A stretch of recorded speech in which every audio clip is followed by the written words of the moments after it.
फिर से एक बार हमारे यूट्यूब चैनल कंफर्ट भोजपुरी में स्वागत है। आप सबको बता दें कि खेसारी लाल यादव के नए गाने का पोस्टर आ चुका है, जो कि टी सीरीज हमारे भोजपुरी पर रिलीज होगा।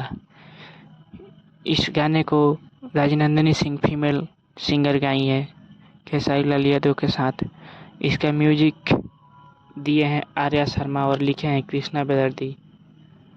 जिस गाने का नाम पूरा दुनिया का बॉस है।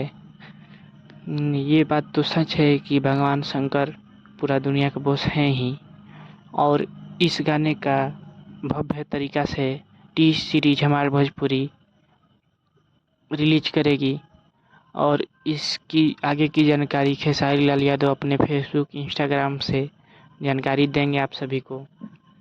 तब तक के लिए धन्यवाद, और आगे की अपडेट के लिए आप हमारे चैनल को सब्सक्राइब कर सकते हैं। धन्यवाद।